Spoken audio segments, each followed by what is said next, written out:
Well, good morning, everyone. Thanks for joining me today. I'm so glad to be here. Our Friday forums have been on hiatus, and it has been quite a month in the last few weeks, and June just flew by for me. I hope it flew by for you. I'm very excited to be here again, offering Friday forums in July. I'm very excited that we get to start off the summer time with a very great opportunity to think about and talk about who we are and what we're doing. Welcome, Paula. I'm so glad to have you here. Paula and I met through another coaching program that we both were a part of, and in our conversations and in working together, I felt like everything that she talks about, her experience and her background, really relate to us and to you as you're working with students and families, or you're thinking about working with students and families. So welcome, Paula. I'm glad to have you here. Cyndy, thank you so much for having me. First of all, great that we met in a program that we were in together, and I'm thrilled to be here. And it truly is the highlight of my day. So thank you to you and your audience. Great to be here. Glad, yeah. And it's, we're going to be able to talk about things that get in our way, and how we can look at that and evaluate that. I want everybody to know about a little bit about your background and your experience. I know Paula has over 33 years of experience in professional services industry. Paula translated her life and work experience into a passionate career as a certified professional coach. And having gone through that in a different way, I can understand that. That's kind of the transformation I've been going through as well.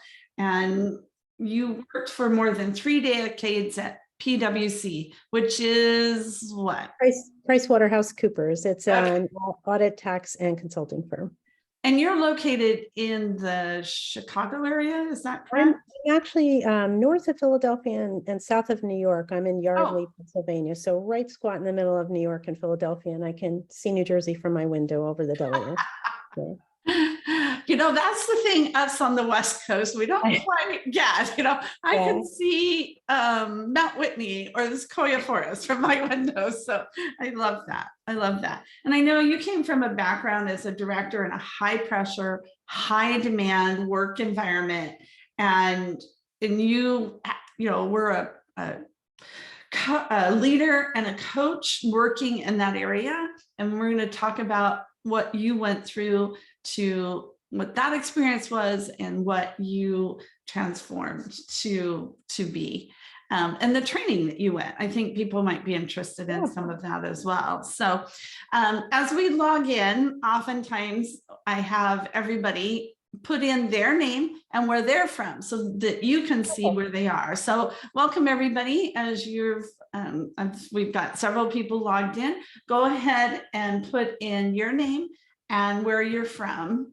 And if you've ever, go ahead and answer the question, have you ever had a coaching experience? So if you ever had a life coach, a business coach, or anything like that. So I'm going to open the chat so I can see it. I see people logging in from Maryland, 3 hours from me, and Irvine and Napa. I'm going to be in Napa in mid-August. Yeah, exciting. We've got Sarah from Denver, Nola. I see many of you I just saw at either the HECA conference, the HECA PDI. I also went to another conference in New Mexico. So we've got Marcia from Brazil. Glad to see you. So we've got Terry, Doreen. So you can see we've got people from all over the country and all of the world. And so Ellen's hometown is Philly. So think about your experiences as you're logging in. And as I was explaining to Paula before we got on, the chat is a great opportunity for you to have those conversations with each other. And if you have questions as we go through today's conversation, go ahead and put them in the Q&A. If you put them in the chat, we'll try and notice them. I do have Carmen, who is going to be coming back and helping me monitor our conversations, but she got delayed and tied up today. So it's going to be Paula and I. So glad to see we've got Jim, Marilyn, Jeannie, all you wonderful people. I'm so glad to see you. So Paula, tell us a little bit about your background and what your experiences were as growing professionally. Yeah, that'd be great. And again, thanks for having me. I'm thrilled to be here. So I always like to start with a personal, if that's okay, Cyndy. So I am a mother of two sons who are 28 and 31, who live in Brooklyn, New York. I'll say I'm a single mother. I've been a single parent for the last 21 years. And my older son is getting married 3 weeks from tomorrow. So I'm super excited about that. Yeah, it's now in sight. Yeah, all excited. Yeah. Career-wise, and you gave a little bit of that, I am a former managing director at PricewaterhouseCoopers, PwC, and PwC is one of the big four audit, tax, and consulting firms. I'm a CPA from my early days, my background, and I spent, as you mentioned, over 33 years with PwC in roles within the consulting practice primarily, strategy and operations roles, human capital roles, and my last stint since 2004 was all about risk consulting. Today, I'm a life and leadership coach, and I say in parentheses, executive coach, career coach, because that sort of tucks under there when you have life and leadership as the big umbrella. And I own Paula Adler Coaching and Consulting. And just to give your audience a little sense of who I coach, my mission is that I work with ambitious, I'm going to put this in air quotes, and people will understand as we go on, outwardly successful women who have an inner knowing that there's more to life than the way they're currently living. And I market to women. I also coach men. And so men and women who are at a point where they're ambitious, mid to higher level career, and everyone looks at them and says they've got it all, outwardly successful, yet inside they do have an inner knowing that there's more to life than the way that they're living. I think we're going to talk about visioning and creating a vision a little bit later. I work with my clients to support them to create a vision of how they want their life to look, even if it feels like an impossible scenario right now. I love clients that come and say, I'm ready to shift and make a change. I don't know what I want to do, but I know something has to change. And I love that challenge. And so we work on creating a vision. And we also do put a little pause in there, and we work on gaining clarity and focus about what's standing in their way, so that they can clear a path towards a life and career that they truly love and where they feel valued. And I love saying this, have a sense of satisfaction and purpose, and most importantly, without burning out in the process. So that's my background. I can talk a little bit about, if you'd like, just my road to, from corporate to coaching. Yeah. Where did you go and how did you get to this point? Make that change? Yeah, thank you. I still pinch myself because that was never in the plan. I was going to be a lifer at PwC. I had a great career. But I did, as you said, I spent the better part of my career. It was in professional services. And it was, the candid answer is a really high pressure, high demand work environment. And like your entire audience and we all strive to do the best we can and excel in our life. And at home, as a parent to my sons, professionally, I had over 33 years with PwC, where I had outstanding roles. I loved my roles, valued my promotions, and really valued my income. And adjectives that I always put a pin in that I say were me at the time: ambitious. I was driven, I was devoted, I was determined, to do well. And so I'm going to put in although in there. Although I really respected and appreciated my firm and my roles, they were often very hard to leave at the door when I came home. And I think that's no different from a business owner, right? And now you're a business owner, I'm a business owner. It's hard to shut off. So I did walk, I call it the tightrope of unexpected. It was really unexpected single parenthood, and then ultimately caring for my aging parents, one right after the other, which was an honor and a challenge at the same time, as I'm being a single parent, as I'm working in a corporation like PwC, and as I'm caring for them. So as much as those adjectives described who I was, I often felt every day pretty inadequate. I was juggling all the balls in the air and I kept feeling like I was dropping them. So I'd also relay adjectives like overwhelmed, overworked, anxious, stressed, and I felt super stuck. And yet I know today, like all that I went through, that whole journey has absolutely contributed to what I'm doing today as a life and leadership coach and supporting my clients. I didn't know it at the time, but I know it today. And I really do understand what it means to feel like your life is passing you by and you feel like you're just in a tunnel of responsibility. And when you don't set boundaries, which I did not, that definitely takes a toll. And I also got to a point where I knew I wanted to make a big change, but I was really paralyzed by fear. The thing that I also learned when I finally decided to take a step was that with the right support, it's really possible to walk through and then beyond those challenges. So that's a little bit about the background. If you're open to it, I can describe like when the change happened and how I got there. That's why, was it an event or a specific thing, or was it a chain of things that kind of added together? Yeah, so both is my answer, and so I know exactly when it started, when the feeling started. It was in 2017, and I know exactly that it was then because my mom was in her 90s then and had broken her hip. And so the caring became more on my part. And what I did for PwC, a lot of what I did was mergers and acquisitions at the firm was. So I was in the middle of 2 acquisitions. My mom had broken her hip and I had a trip to London planned.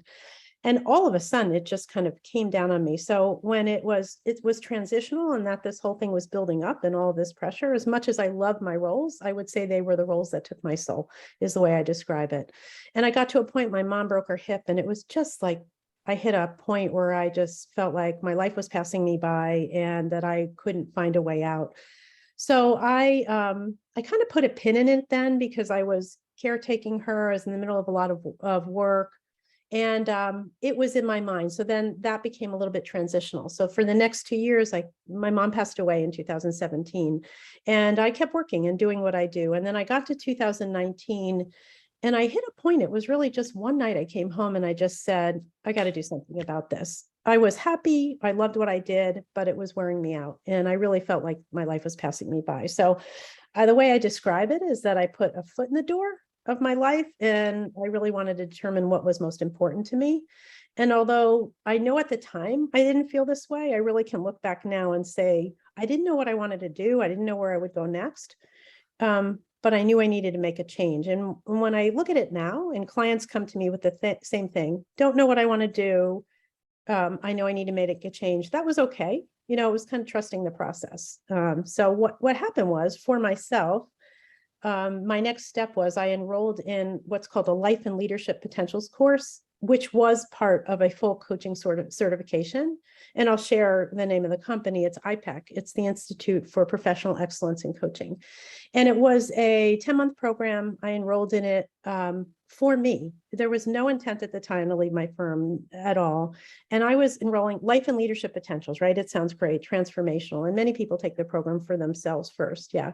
So I apply it to your business work too, and your corporate role and things like that. 100%. Exactly. Like I had no desire to leave PwC at the time. And that course was really about my need for transformation myself. And I also knew that those I led and coached at PwC would benefit from it, as you said, as a leader and as a coach. I knew that I would bring back benefit to them. So I jumped into that. And there's a funny story that maybe we'll say for another podcast about a flat tire that really was a point that led me to all this. Had a flat tire, ended up talking to the trainer in the parking lot for several hours as we waited for my car to be towed. And as she and I were talking, I was about 2/3 through the program at that point. And what I realized was that I kind of had a revelation that across all my roles at PwC and even prior to PwC, before I got my master's, that the 2 things that were always consistent themes for me were my interest in developing strong relationships with people and coaching my team, in informal coaching our leaders. So developing strong relationships and coaching, this thing just bubbled up. That was kind of an overnight thing. And I just said to myself, this is my chapter 2. I don't know what it is, but I'm going to figure it out. So the next day, I hired a coach and we started work. That was March of 2020. We started work on just working through what I wanted to do. I really had this inner knowing that it was time for me, and I call it like tailoring the rules to be able to take my life in a different direction. And so we dug in, and everybody knows these words. We focused on purpose and mission. We focused on core values. I had never focused on my values proactively like that before. And we focused on my desire to really create a joy-filled life at the time. And we spent a lot of time working through inner blocks, self-doubt, guilt, money fears, all of that. And we jumped into that, and that was essential to be able to shift, radically shift. And so I could move forward and transform my life. So I worked with her for 6 months. Ultimately, I worked for her with her for 2 years, but I worked with her for 6 months. And then I made the decision to step into those fears, one step of courage, and become, I call it a solopreneur, and establish my business as a life and leadership coach. Maybe one of the hardest things I did was resign from PwC. I kind of shocked myself and shocked the firm. So that's it. When you asked, was it transitional or was it overnight? It was kind of both. That makes sense. And I think that's very true for many of us. A lot of times it's not, you don't have an epiphany where all of a sudden everything becomes clear. It becomes a process that we have to go through. And Exactly. And then that would lead into creating, as you're talking about focusing on values and mission, does that connect to creating that life vision and, how you created a life vision, and how do you help professionals create those life visions? Yeah, I'd love to talk about that. And that too is a transitional type of thing. It's not something that we do immediately at all because of what I said, the blocks that come up. So I do help women and men create a vision about as to how they want their life to look. And even if they don't know, what they want to be doing. So as it relates to, I'm just looking in the chat to see if there was something, sorry, that someone had addressed me. So as it relates to creating a vision, here's where we start. We look first at where and how they're investing their energy in their personal life and in their career, and what their next steps could be to achieve, as I call it, transformative change in their life. And by energy, I want to explain what that means. I don't mean running down the street energy. By energy, I mean, how do you show up? And this goes to the coaching methodology that I'll talk about a little bit later that I use, core energy coaching. So, is your energy one where you're feeling like you're a victim, you have no control, you're very apathetic? Is it one where you're tolerating and rationalizing and things to push through your day, which so many of us do? Or is it one where you're able to look at the opportunities each day and seize them? So that's what I mean by energy. And I start out, one of the things that I do all the time is I start out with what I call an energy leadership assessment. It's not a personality. There are many, many personality assessments out there. Mm-hmm. I love the energy leadership assessment that I use because it really surfaces your attitudes, your perceptions, and your beliefs that you have that are conscious and those that are unconscious. And we look at those attitudes and perceptions and beliefs and how they influence your energy on a regular day. And mm-hmm. when you're really under a lot of stress, and my clients gain insights on level of satisfaction in their life as well, across areas like financial success and leadership ability and relationships in all places, working, family, intimate relationships, health and wellness, work-life balance. So that energy leadership assessment brings up a lot of things. And then we're able to focus on, with that information, where they are today, where they'd rather be as it relates to their life and forming a career vision, and then focus on what's getting in their way so that they can then develop strategies to create the life and career that they want for themselves. So I'll call it an evolutionary process, if that makes sense.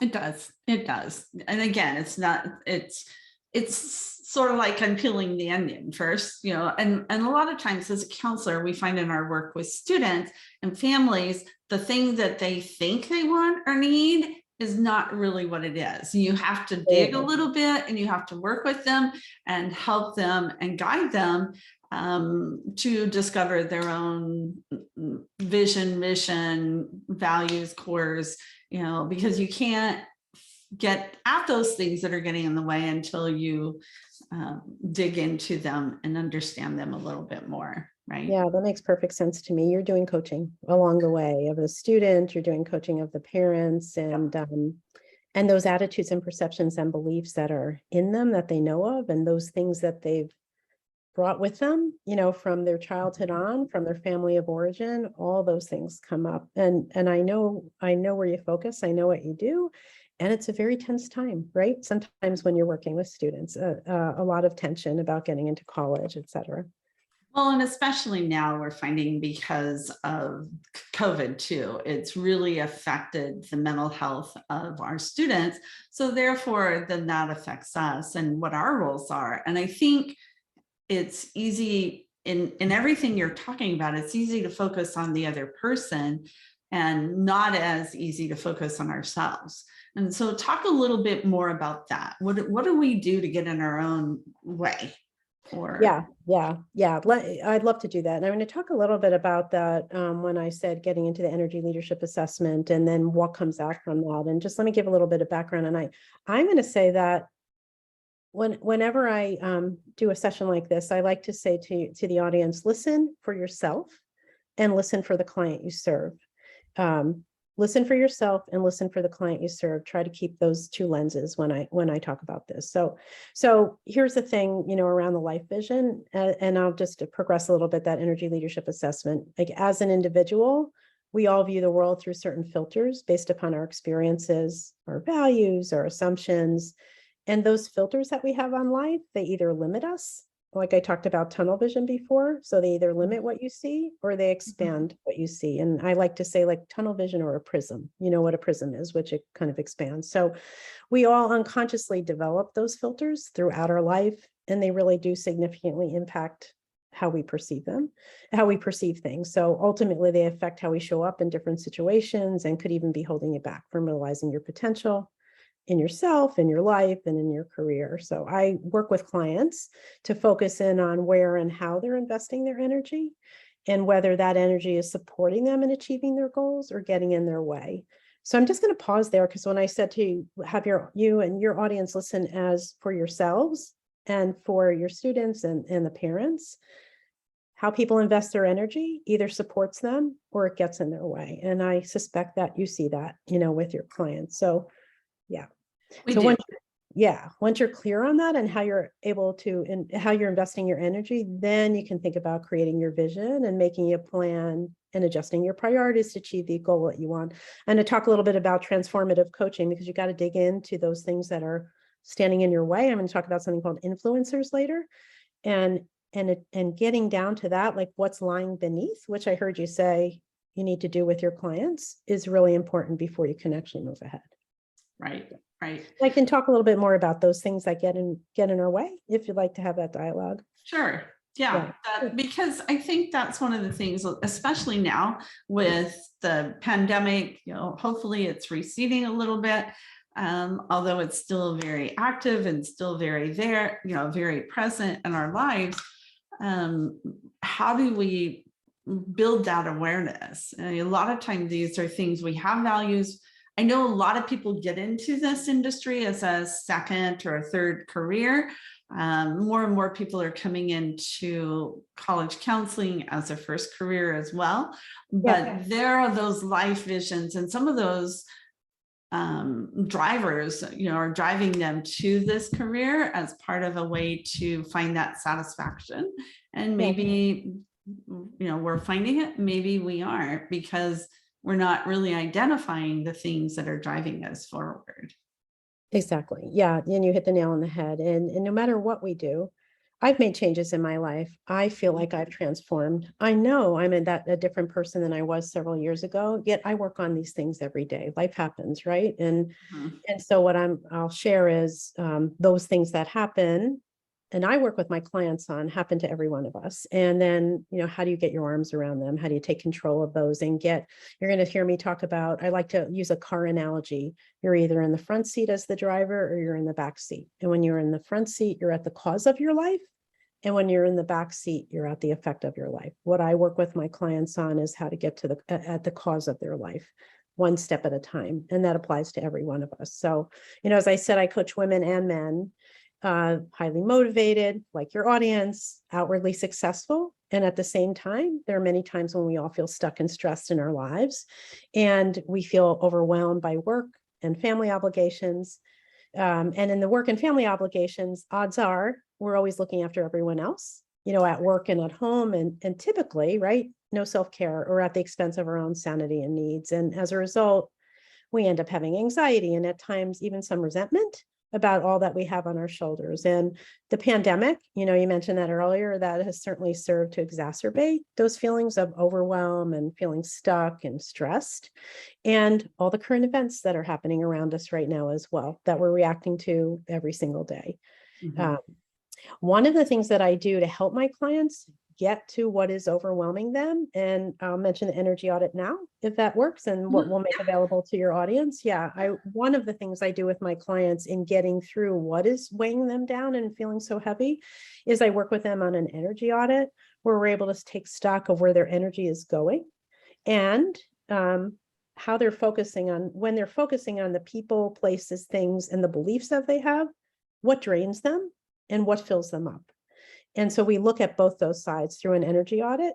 And when you're feeling drained, we look at who gets benefit from what's draining you, and do you get benefit? And that's a super important step, because if we're only looking at what drains us, it feels overwhelming. You look at that list and you feel that you can't do anything about it.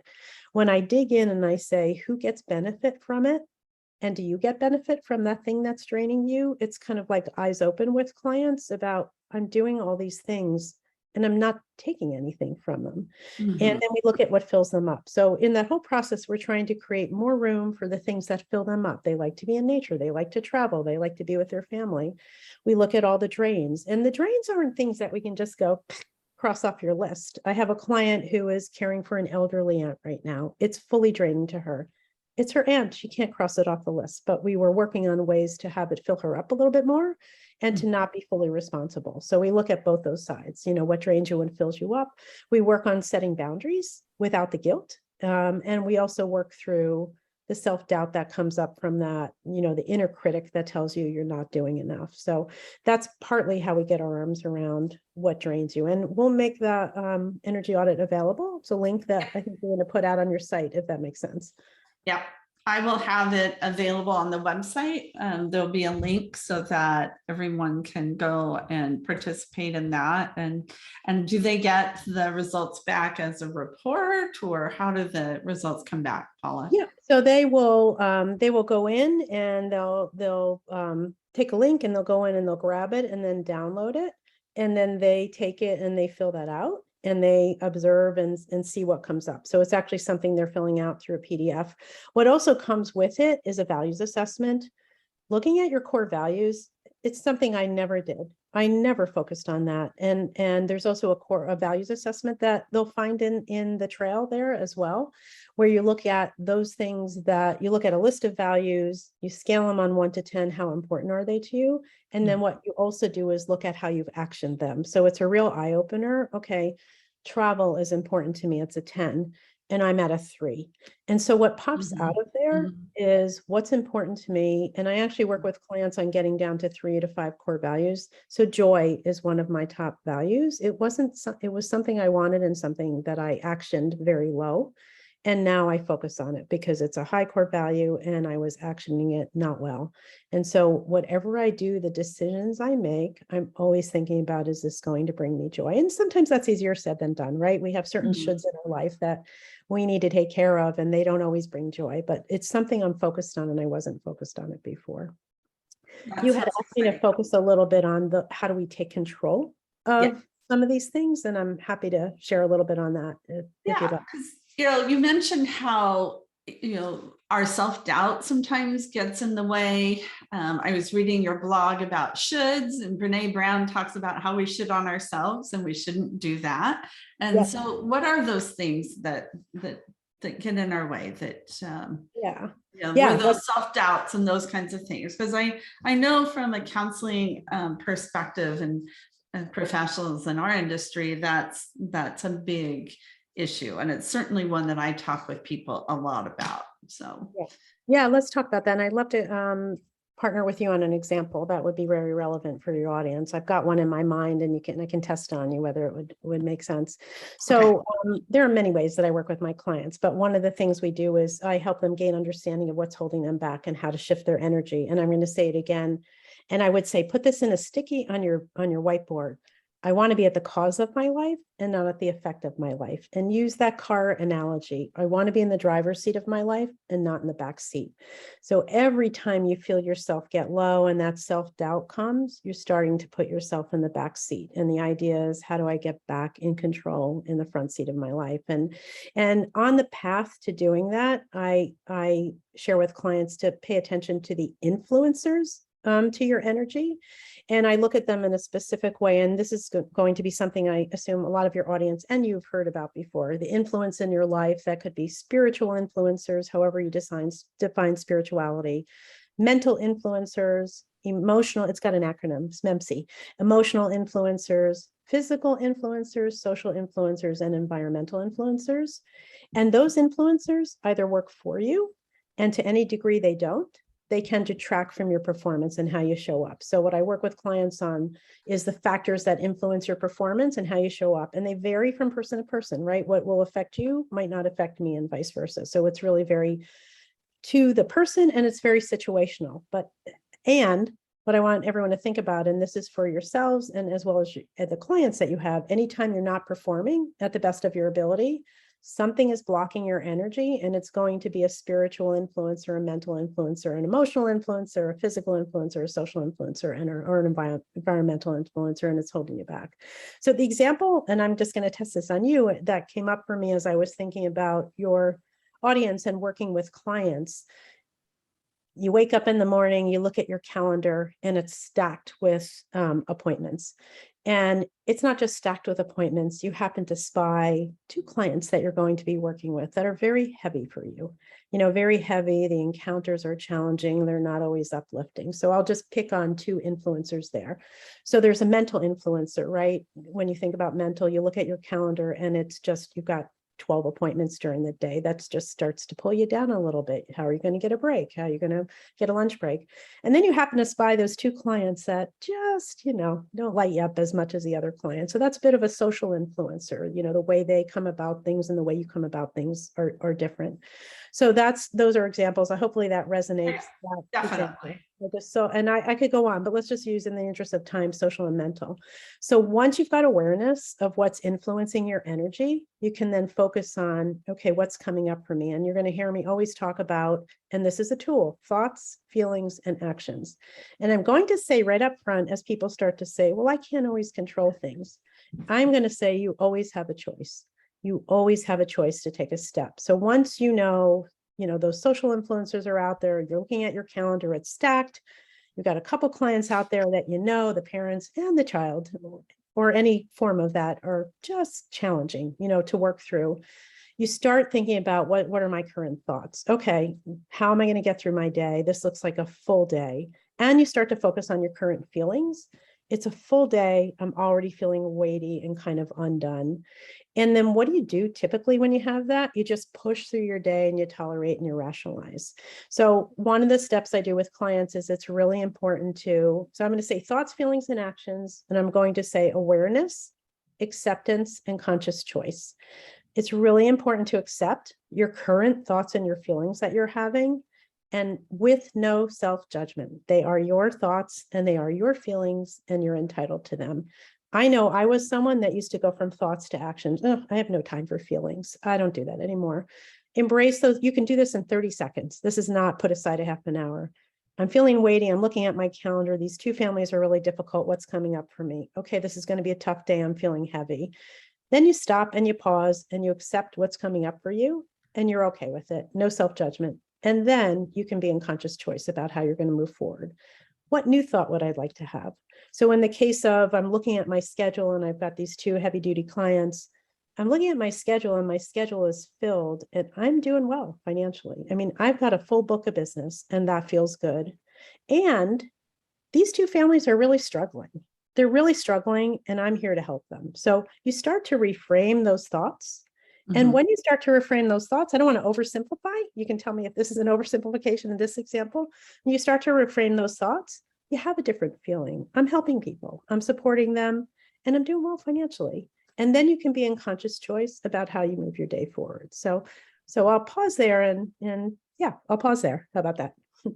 No, I think that's a very apt analogy for what we go through. And I think having that ability or creating that space to reframe it, and as you said, to accept the feelings, not to push them aside, You know, in our industry, it has seasons. So, you know, we're just right now in the summer, we're building up to our most stressful, busy time. And what I see a lot of people doing is then they end up spending 40, 60, 80, 100 hours a week during that busy time, and not giving themselves the opportunity to really take that breath or manage those different pressures. And so are there things that when we know that we know our work has this seasonality into it, in it as a part of it, are there things that we can do to be able to prepare for those times and get ourselves mentally ready, or ways to help manage that so that we can reduce the stress? Yeah, absolutely. And let's go back to the energy audit. That energy audit, that's not a one and done. That's something that evolves with you. I always say to clients, we're doing it at a point in time. Life will change. And so I always advocate an energy audit. I don't necessarily love the name, but it makes sense. You're auditing your energy. What are the things that are draining you? Who gets benefit? Do you get benefit? And what fills you up? The whole goal is to have that fills you up list longer than that drains you list. And that doesn't happen overnight. That takes time. So go do an energy audit, look at what fills you up. Look at how much time you're spending on it. One of the things that I've done, and it really was really due to the pandemic, is because I was home working from home, I ended up with not having to commute to New York City all the time. And so I ended up with an hour and a half in the morning and an hour and a half at night. And when my son's is in grad school, he ended up coming home because of course the university was shut down. We walked and we walked and we walked. And now I never thought I would get here every morning. And I'm an early bird. Every morning I get on my Peloton. And then after that, before I start and get to my desk, I take a 20-minute walk. It's 20 minutes. It's 30 minutes on the Peloton. Totally shifts my mind. So if you can practice some form of self-care, whatever that is, make it 5 minutes, make it 10 minutes, sit down and have a cup of coffee.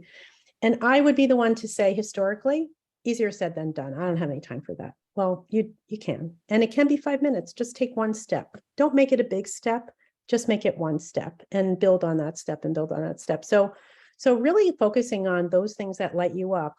A chat with a friend, even dropping someone in your life who you care about an uplifting note. Those types of things reduce stress, help you lift up, and focus on that list that drains you and that pulls you down, and look to see where you can kind of convert. How can you clear some more space in your day to convert some of those things to fill you up? So I was explaining about a client of mine who's got an older aunt who she's caring for. That aunt has no kids.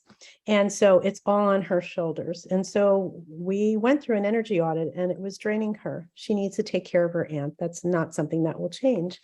She shifted, she hired an aide, and now she sits with her aunt and she reads her a book instead of doing everything in all of her care. So one step at a time, I always say, make it one step, because one step is a great step. A baby step is a great step. So I would say energy audit.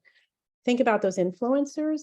You can think about those influencers. I actually can share an influencer sheet if that would be helpful. What is a mental influencer? Happy to do that as well. What is that? And think about that. Just put a pin in it. What is influencing me right now? And what thoughts do I have related to that? What feelings come from your thoughts? And how would I normally react? And reframe. What's good here? How do I want to react? And when things feel heavy, you still have a choice. You still have a choice to reframe, because why wouldn't you? And you can do this. I used to do this in conference calls at PwC, between calls when there was a very heavy call and I needed to be uplifted on the next call. I could run through this in 30 seconds. So those are a few tools. I have others, but those are a few tools. Oh, that sounds great. The other thing, Paula, that I think that we're learning as a profession is we are the role models.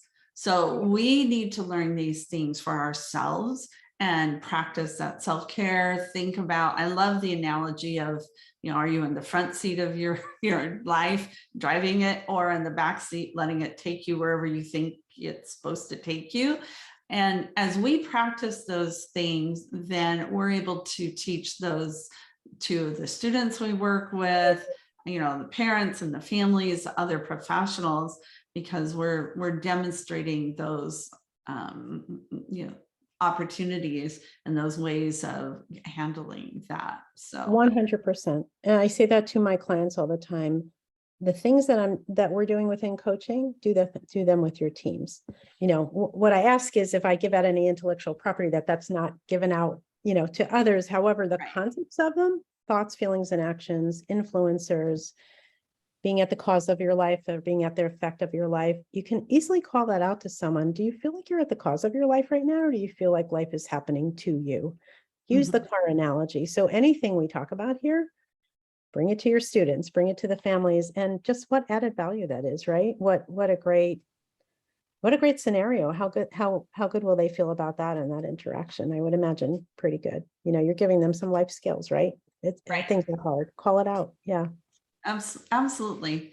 And then looking at it from a business perspective, we're all entrepreneurs. Many of us are solopreneurs, as you explained. How can we use that to help build and grow our business? How do the things that we do get in the way of having our business grow and expand? Yep. Yeah. And I would love to talk a little bit about the transformational coaching that I do too, because it goes right into it. Focusing on those inner blocks that I spoke about as you're growing your business. Don't just, you've got your business plan, you've got your goals, and things get in the way. So when we focus on shifting those inner blocks and creating choice in how you think and how you feel while you're developing your business, that will support you along the way, because you're trying to create long-term solutions, not just what I call Band-Aid fixes. You want to be more aware of how you think, feel, and act as you're moving your business forward. You want to perform with ease, I'll say, more with ease, and accomplish more with less effort. And when those thoughts and those feelings just weigh you down and you're not addressing them, and as I said, you can address them in 60 seconds by it just shifts you. You can feel the shift in your cells. Then you reduce your stress. And also, as you said, you inspire others to reduce stress by how you react to circumstances. So you're really empowering yourself to be a change agent in your own life. Yeah. And that's exciting. I think that's sometimes we look toward the outward things and think, if only I can get rid of, this client or this whatever ball that I'm balancing in the air. I know I've been in that situation for the last couple of years, feeling like I'm balancing several different balls. And as you mentioned in the beginning, which one's going to drop next? And but not focusing on that, but focusing even more deeply. And she More said, deeply, yeah. And I call it transformational coaching. And if time permitting, I just spend a couple of minutes on that. Because it will resonate, I believe, with you and with your audience. And we talked about traditional goal setting. My focus is transformational coaching, which focuses on core energy. As I described it, I work with 7 energy levels. I'll leave that to the side for now. When I think of traditional coaching, and let's just equate it to traditional goal setting, it's very action oriented. You focus on identifying your goals, you create a series of steps for your business and what you want to achieve, and then you have an accountability for yourself as you move forward. And that approach can be really effective in the short term while your enthusiasm is high and your energy is running really high. And you pointed out, sometimes that doesn't happen. You're hitting a busy season. There's some clients you're working with that you've accepted that are very heavy. So although that works in the short term when you're up and your energy is really high, unfortunately, sustaining that energy when things get heavy, it's hard to move forward with that. So what you've got to really do is recognize those underlying patterns that we talked about. When you gain a deeper understanding of your behavior and you can shift those thoughts and feelings and create sustainable change, then you get momentum.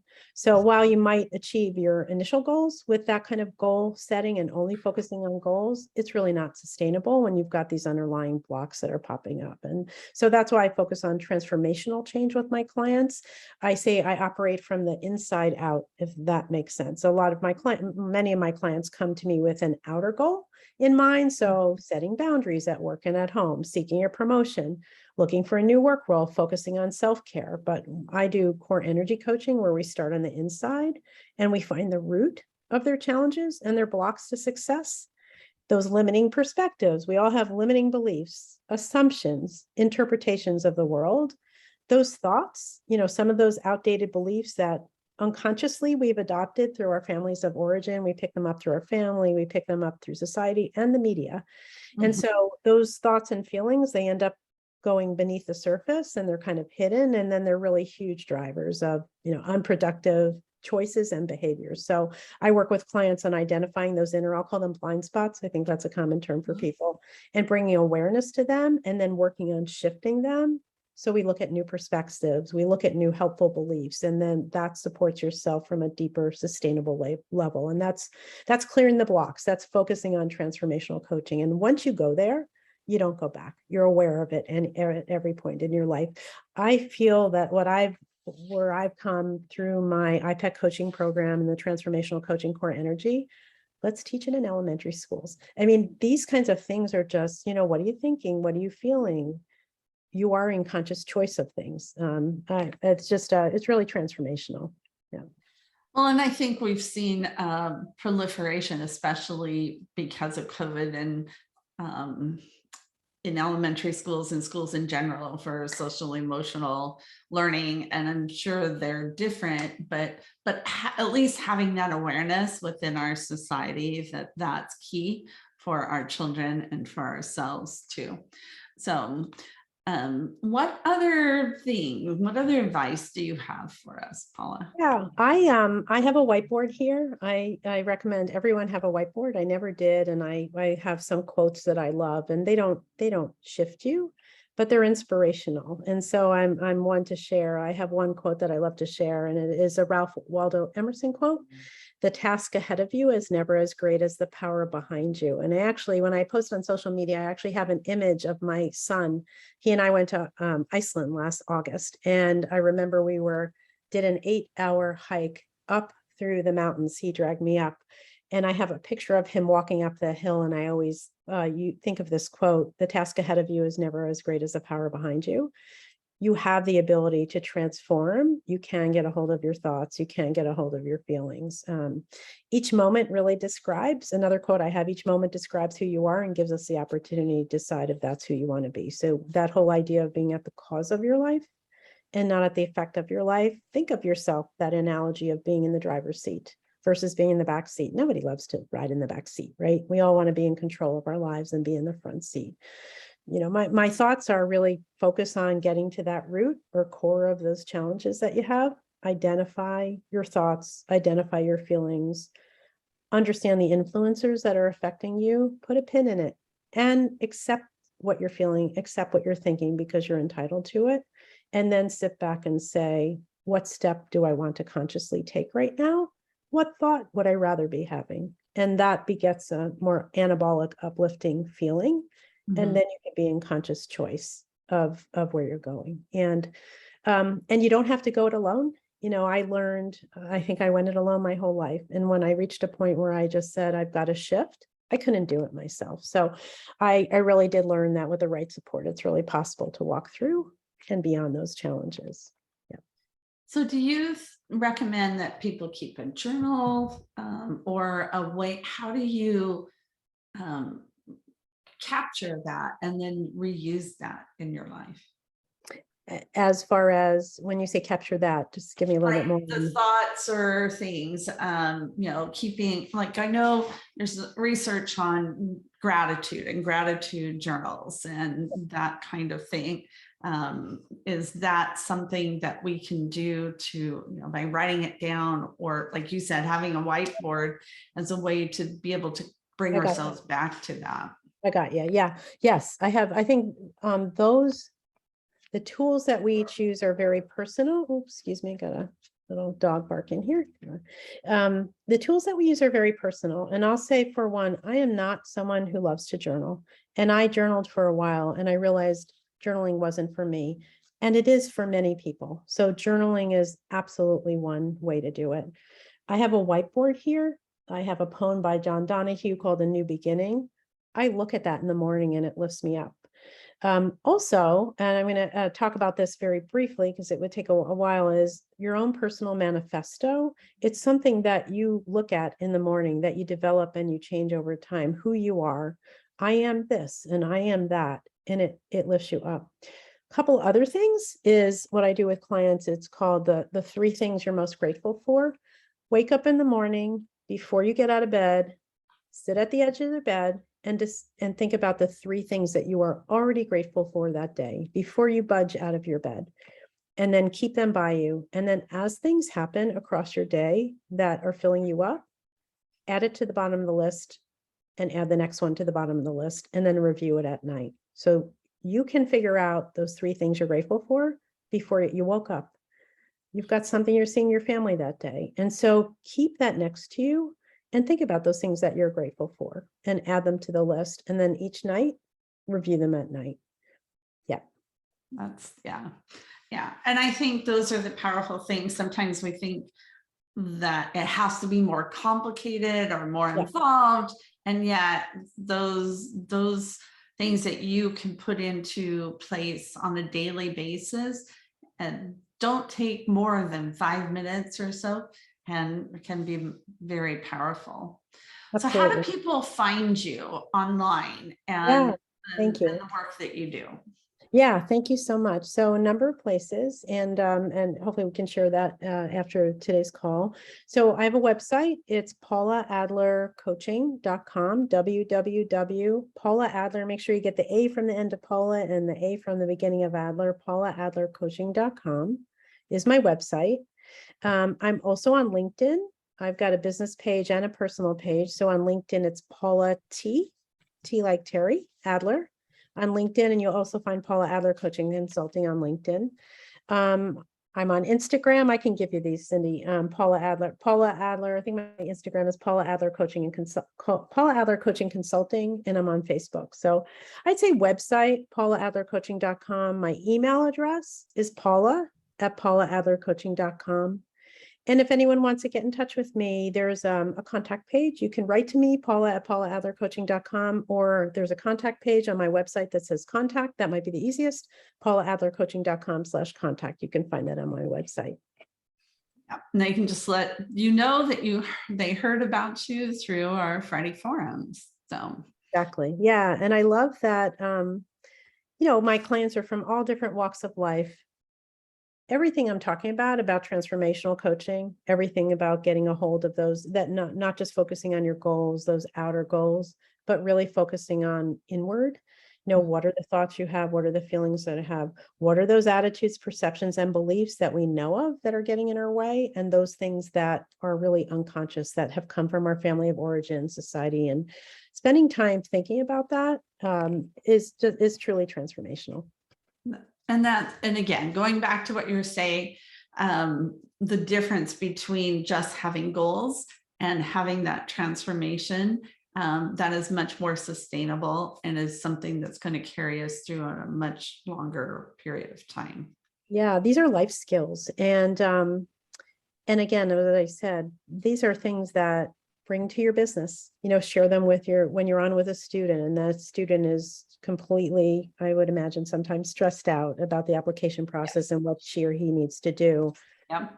Spend a few minutes and asking, what are you thinking right now? And how are you feeling? Let's talk about what a new thought could be and shift that energy. You actually feel the physical shift. When I work with clients, I work with 7 levels of energy. 3 of them are very draining, or they're very uplifting. And so, many ways that I work with clients, but simply being aware of what you're thinking and feeling, accepting what you're thinking and feeling without such self-judgment, you're entitled to it. And then being conscious choice of what's affecting you. What are those influencers that are affecting you? What are your thoughts? What are your feelings? And again, always go back to, how do I get to be at the cause of my life versus at the effect of my life? Yeah. And I think that's something we need to keep asking ourselves over and over again. It's not a once and done thing, because things will just kind of creep in. Sometimes we're not even aware of that. And so that's where having those tools and things that you've talked about. And I love the idea of doing the energy audit, because that's really what we're all about. in our work, a lot of times we give career assessments. The Myers-Briggs is the most popular, or the one that comes to mind. And you talk about introverts and extroverts, and which brings energy and which drains our energy. And that's just one aspect. What you're describing is way beyond that, and identifying what those sources are and how you can capitalize on them. Exactly. Personality tests are great. They have a purpose. I've taken many in my corporate career, HBDI, Myers-Briggs, Clifton Strength Finders. They're all great, and they're information at a point in time. I love the energy leadership focus because it's about your attitudes. It's about your perceptions, your beliefs on a normal day, and on how do you react when you're under stress, and how to get a hold of those. Like, what are those things that are inside you? How to bring them to the surface. And that's what I work through with clients, so that they can actually be an agent for themselves for sustainable change. And that's key. Well, Paula, thank you very much. This time has gone by so fast. And so Heidi has a question. Is the energy audit appropriate for teenagers and young adults? 100%. Yeah, 100%. And I think when you see it, you'll see what you're going to see is a little bit of an intro that talks about what it is and why we do it. And then it's got a template for those things that drain you. One column, what are those things that drain you? People, places, things, and the beliefs and practices that you have. Who gets benefit from it? And do you get benefit from it? And then we work out, so where you want to go with it. And then what fills you up? What are those things that are filling you up? How often do you do them? How can you make space for each of them to do more of them? Absolutely. I think the question was, looking for Heidi's question. Yeah, was it appropriate for teenagers and young adults? Yeah, 100%. Yeah. Okay. Well, we'll have to talk about that more, and we can put some on my website too, because maybe there is an opportunity where people can, once they've done it, they can offer that to their students and families as well. Yeah, absolutely. I only ask, I kind of copyright this and everything. Right. So in a format that's, yes, right. Absolutely fine. There are many energy audits out there. The thing that I do that I hadn't seen done before, really important to not just say what drains you, who gets benefit from it, and do you get benefit from it? And that just pops your eyes open when you see how many things that you're doing that are draining you. And that kind of goes to the values that I talked about. What are your values and how have you actioned them? That goes hand in hand, the values assessment, because you see that you're focusing on a lot of things that drain you, and they're not your core values, and you're not getting benefit from them. So it's a bit of an eye opener. I really recommend it. Okay. Well, that sounds great. Well, thank you again, Paula. We've gotten lots of comments, and we're up at the end of our hour. And this has been, as we've talked about in summertime, this is something we really need to think about and focus on. And sounds like the work that you're doing with other professionals and individuals is truly, I know you've been working on this over the last year and a half, and how transformational it's been for you and the clients you work with. So thanks for sharing that. My pleasure. Yeah, it's great to be here. And thank you everyone for having me. So I hope everybody will join me. We won't start July. The next Friday forum will be July 22nd. So 2 weeks from today. And we're going to be focusing on a session that actually we did at the HECA conference. We're going to talk about scaling your business. So I have Kristen Bell, Gina Lester, and myself are going to be doing that. This was a session we did at the HECA conference. So we're very excited to be offering it to the Friday Forum. And then in August, I'm going to have a Friday Forum kickoff for back to school. And we'll have a Friday Forum every Friday in the month of August. I've got some really great people lined up. So be watching your schedule. I mean, for emails with that, we're going to talk about neurodiversity and mental health in college with Eric Enlick. We're going to have a presentation or a conversation with the WOW writing workshop, Susan or Kim, the Y essay, we're going to talk about that. Lisa Marca Robbins can talk about career and clarity. And then hopefully we'll have one other special guest. I'm either going to have them in August or September. So I'll connect with them, and I'll give you all the details. So Paula, again, thank you for being here today. And everyone, thanks for being here today as well. Join us again in 2 weeks and spread the word and watch. You'll get an email with a link to this session as well. So thank you, everybody. Have a great weekend and enjoy, you know, what is offered for wherever you are in this time of year. So thank you. Thank you. All right.